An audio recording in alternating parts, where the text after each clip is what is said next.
chers journalistes et professionnels des médias, chers vice-présidents, présidents, secrétaires nationaux, coordonnateurs régionaux, départementaux, membres du secrétariat politique, du bureau politique, du comité directeur, les militants et militantes de Tabac Construire, chers invités, je vous salue. Vous présenter mes sincères condoléances pour le rappel à Dieu de votre consoeur Issa Dior Sall, ancienne de Sud FM, qui se trouve d'ailleurs être ma propre nièce. Que Dieu l'accueille au paradis. Avec votre permission, je voudrais saluer et magnifier la présence à nos côtés de la forte délégation de Pastef les Patriotes, dont la composition rend compte non seulement de la qualité de nos relations, mais encore de l'honneur et de la considération que ce parti frère, avec à sa tête le président Ousmane Sonko, vous à notre formation politique. Jugez-en vous-même, en dehors de M. Aïb Dafé, honorable député, ancien président du groupe parlementaire, secrétaire général du parti. Nous avons à côté M. Amadou Moustapha Ndek Saré, qui est le ministre de la Formation et directeur, porte-parole du gouvernement et directeur de l'école du parti d'Araï Anta Diop. Il y a également deux autres membres de la délégation qui ont été obligés d'honorer de leur présence une autre manifestation de même nature, parce que le jeune Makodou de Fatick, qui nous a également invités, a décidé de soutenir la liste de Pastef, et Abbas Fall va être de ce côté, et Guillaume Souley Diop est à Thiès, il va nous rejoindre éventuellement. Donc vous voyez l'importance de cette délégation, nous vous remercions pour ça. L'événement d'aujourd'hui intervient dans un contexte international marqué par de fortes turbulences sur les plans économiques, politiques et social, et par la persistance ou la recrudescence de conflits dont les répercussions n'épargnent pas notre pays. Il s'agit notamment de la guerre en Ukraine et du conflit au Moyen-Orient. Plus près de nous, les espoirs et les certitudes qu'on a toujours eues sur la stabilité dans la sous-région sont remis en cause et installent de sérieuses menaces sécuritaires. Notre pays, le Sénégal, apparaît encore comme un des rares îlots de paix et de stabilité, malgré les graves turbulences qu'on a connues ces dernières années. Nous devons donc prier et agir pour qu'il en soit éternellement ainsi, et pour que les efforts consentis pour le développement économique et social de notre pays ne soient pas vains. C'est dans le cadre de cette entreprise salutaire qu'il nous revient le redoutable devoir aujourd'hui, d'une part, d'exprimer clairement notre position et nos attentes à la veille des élections législatives du 17 novembre 2024. Et ensuite, d'esquisser les perspectives. Le soutien. Un soutien engagé pour une victoire éclatante de la liste de Pastef. Alors, le parti Tabac Construire, dont j'ai l'honneur de présider aux destinées, conscient de la situation actuelle et des exigences de l'heure caractérisées par une forte et légitime espérance d'amélioration de la vie quotidienne du peuple sénégalais, a décidé, après avoir analysé les résultats de l'élection présidentielle du 24 mars, après avoir soutenu sans réserve le président Bassirou Diomaye Diakhar Faye, le premier ministre Ousmane Sonko et son gouvernement, après avoir plaidé très tôt la dissolution de l'Assemblée nationale, qui était devenue un obstacle manifeste à la mise en œuvre des politiques publiques entreprises par le nouveau régime, nous avons donc décidé de voter et de faire voter en faveur de la liste Pastef dirigée par le président du parti Ousmane Sonko. De ne ménager aucun effort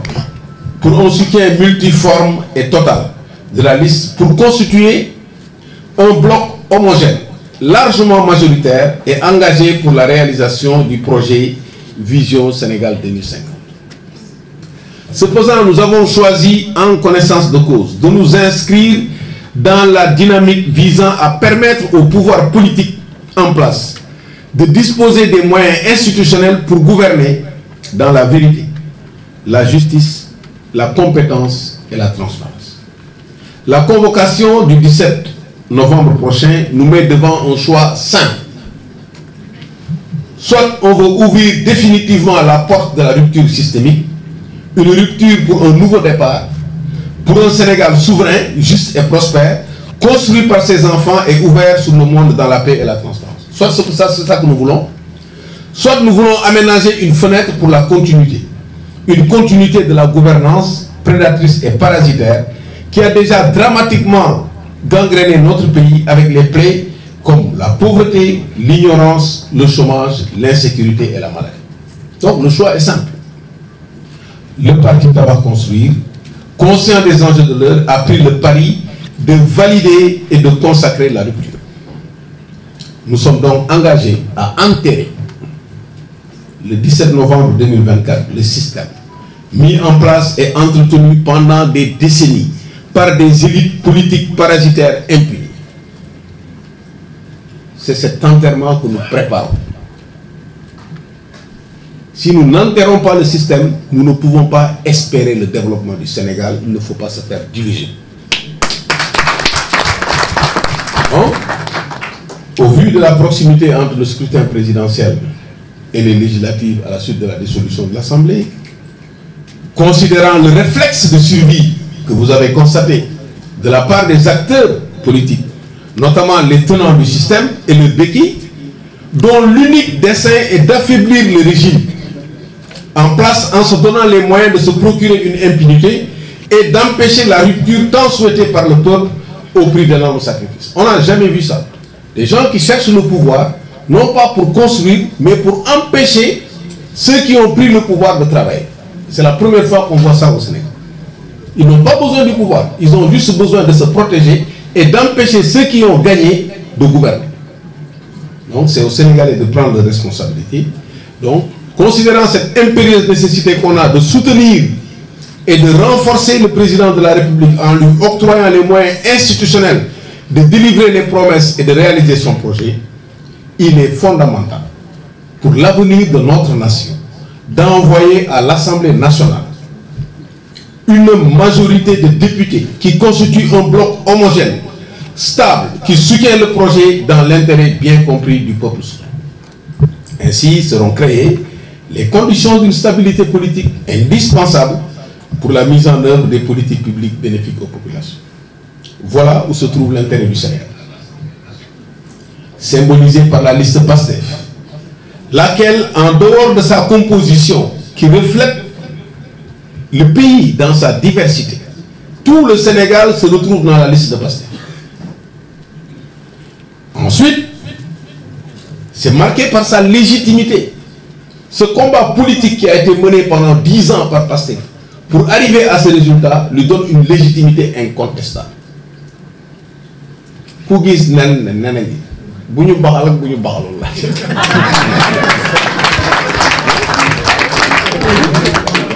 Le mérite de chacun de ces investis, le mérite politique, le combat, la persécution,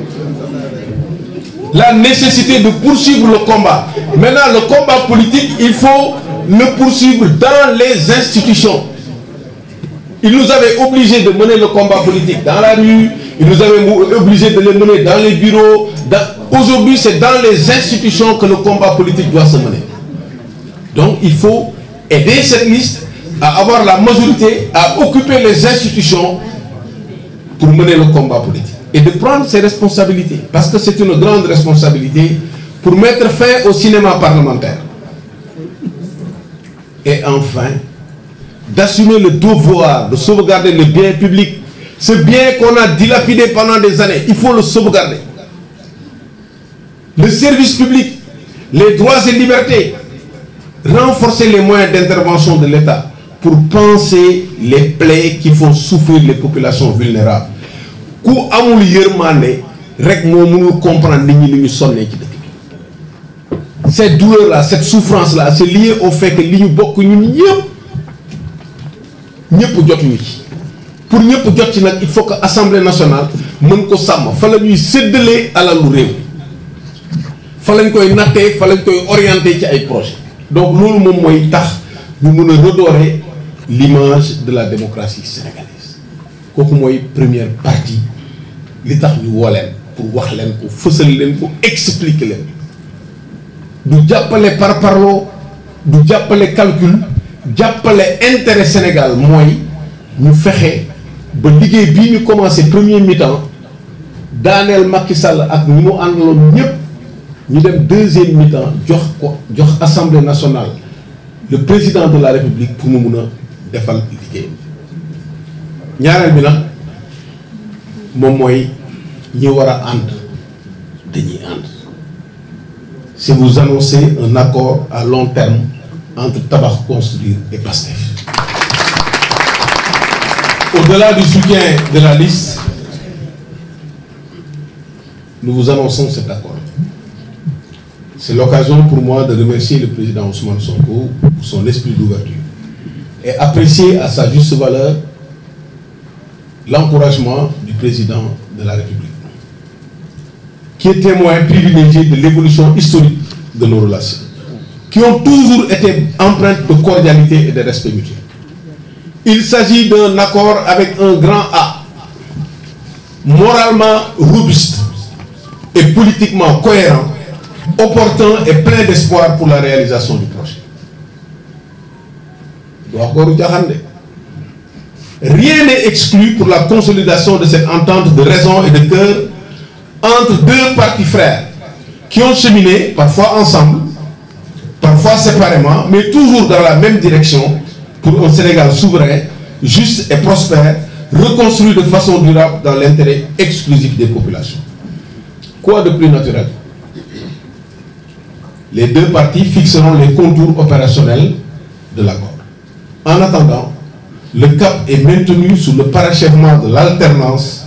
de rupture systémique, à travers l'obtention d'une majorité parlementaire qualifiée, imposante, respectueuse et respectée. Focus 17 novembre 2024. Je vous remercie de votre aimable attention et je tiens à votre disposition pour vos questions. Auparavant, permettez-moi de donner la parole à la délégation de Pastef pour délivrer son message. Merci beaucoup. waaw wolof bi xaw naa ko laal sax tuuti tey dañu fi dajale pour ñaari yëf benn bi mooy fësal sunu taxawaay ci élection yi ñu jëm. Élection yi soriwul ak élection présidentielle dañu def élection présidentielle xeex bu métti ñëpp sonn ci yàlla def opposition bi gagné ko Pastef jiite ko yàgg naa gagné yàgg naa jiite gagné wone taxawaay bu mot sëkk yàlla defal ñu ci ndam ñu gagné boo gagné nag gagné woo pour sa bopp da nga gagné pour defar réew ñu fekk fi assemblée nationale boo xam ne bii majorité bi mu am dañu ko jëfandikoo pour galgal pouvoir ku la galgal nag nooy def da ngay rocc galgal lu ñu def ñu ne baaxul loo yëngal ñu ne baaxul loo bëgg a def sax ñu ne baaxul loo def sax loo deful sax ñu ne la yaa ko def mu mujj nekk sabotage boo xam ne bii kenn attanu ko ñëpp taxaw ne nañu dissoudre assemblée ñu tas bu fekkee ne da ngay tas assemblée ba pare jëlaat majorité bi delloo ko ñu fi jëlee woon c'était pas la peine ngay tas assemblée c'était même pas la peine ngay jël pouvoir bi donc mottali liggéey boobu moo tax ñu war a taxawal assemblée nationale buy jox doole pouvoir bi pour mu def liggéey bi nga xam ne bii moom mooy faj góom yi nga xam ne mooy góomu Sénégal mooy góomu ndóol góomu ñàkk ñàng góomu ñàkk xëy góomu ñàkk kaaraange góomu ñàkk faj loolu moom la Sénégal yëpp di yëg nga wax ko ak nga bañ ko wax loolu moo fi nekk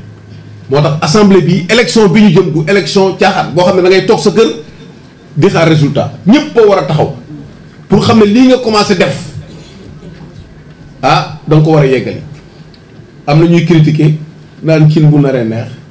bu baaxee xeeñ yow cin bi ñu ngi dajale ndugg li genn wàllu ndugg bi yëpp ñu jël ko sàcc ko ah taalaguñu sax ñu ne cin bu naree neex lan moo fi baxagul dara dafa bax ñun am moyen pour liggéey sax amaguñ ko ñuy wax cin bu naree neex bu baxee xëy li fi tàngagum rek gis nga nu mu yëngatoo bi ñu commencé yëngal seen dossiers yi ñu def rek commencé nañu xam loolu rek moo fi tàngagum dañu boyal rek taalaguñu ñu naan ay cin bu naree neex bu neexee di ngeen gis Sénégal espoir bu subaa di ngeen gis li ngeen di présenté fi ñu jëmale Sénégal ce message d'espoir là bu leen kenn gëmloo ne amu fi parce que dañu ko préparé depuis des années ñun bi ñuy toog di waxtaanee affaire projet ak ni ñu koy defaree économie c'était en 2019 ñu toog di fanaan ay guddi di waxtaan nu ñuy defee économie fu ñu koy jaarale ak yooyu def ci campagne am 15% en 2019 nga ñëw 2024 ñu ne la amoo projet xam nga ñoo dañuy jaxal donc loolu moo tax ñu war a taxaw pour que élection bi législative yi définitivement ñu joxe doole bi nga xam ne mooy joxe doole pour mun a liggéey loolu nag mooy premier pàcc waxtaan yàlla def na ci jàmm suñu position leer na dès le début lañ ko wax bi gouvernement bi taxawee lañ ne opposition booy opposé pouvoir ba mu dem ki gagné nekk opposition doo ko jàppale même bu la associé wul au pouvoir da nga ko war a jàppale bu fekkee li ngay wax gëm nga ko loolu la ñu def jàppale ko ci côté yëpp ñu war a saboter ak seen assemblée nationale ñu jàppale ñu dissoudre ko léegi nag ñu war a dem ci élection kon loolu kenn du ko caaxaane jëli seen carte dem voter majorité boo xam ne bii dañuy rëccu sax luñ doon jéem a bloquer pouvoir mu des nag ñaareel fii ñu toll dañoo passé ñun jéngu nañu ba daaneel Macky Sall ak lim fi def yëpp ak ñi ko doon àndal léegi ci tabax la ñu nekk sooy tabax ki yore tabax bi kay doo ànd ak moom tabax ah te loolu lañ fi woon ñoom gis ngeen ñi yore pouvoir bi ñu yàq dara ci réew gis ngeen ñu luubal alal réew gis ngeen ñu wane fi ñàkk volonté pour defar réew te fu ñu li ñu fi wane moo war a tax ñun ñu jàppale loolu bokk ci bokk boo xam ne nag ñu tey moo tax ñu wax leen ne ñun waxtaan nañu ak ñoom waxtaan bu xóot ba am accord boo xam ne bii dañu fas yéene ànd ci long terme loolu mooy ànd du ànd pour am poste ànd pour am député wala ànd ñun ban poste lañ fi yore actuellement amuñu ci benn poste amuñu bokkuñu sax ci liste député yi mais loolu amul solo li am solo mooy li ngay ànd pour tabaxandoo ko ensemble ku nekk li nga mën a indi foo mën a jàpp loolu la ñuy def moo tax ñu annoncé leen ne am nañu accord ñaari parti yi dinañ toog waxtaan naka la ñu koy formaliser mais pour le moment nañu xam ne ñun ñaar ñoo bokk fi ñu jëm ñoo bokk li ñu yéene réew mi loolu moo doon deuxième étape bi loolu la ñu ñëwoon nag pour yëgal leen ko ngeen xam ko ñu ciy féliciter président Ousmane Sonko ak taxawaay bi mu ci def encouragement yi nga xam ne président Diomaye def na ko lii ñuy yónnee wane na respect bi ñu jox ak considération bi wane nañ ko sëkk yàgg nañ ko wane sax ñun ñoo dul fësal sax yenn yi parce que jaru ko beneen bi mooy waa parti bi aussi gis nañ seen taxawaay ñoom dañoo bëgg Pastef ba finalement sax da nga naan ñii est-ce que duñu waa Pastef waaw mu ngi nii gis nga man sama parti noonu la ñu mel waa Pastef fii même chose dañu maa bëgg ba xel dégg naa paawe lañ may wooye wala droit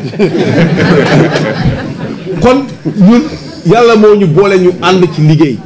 kon nag ñu ngi sant ñëpp di leen gërëm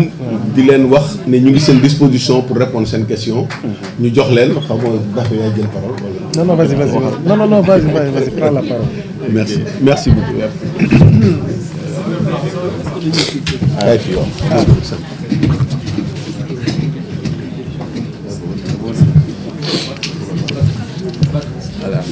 salaamaaleykum mbokk journaliste yi di leen nuyu yéen ñëpp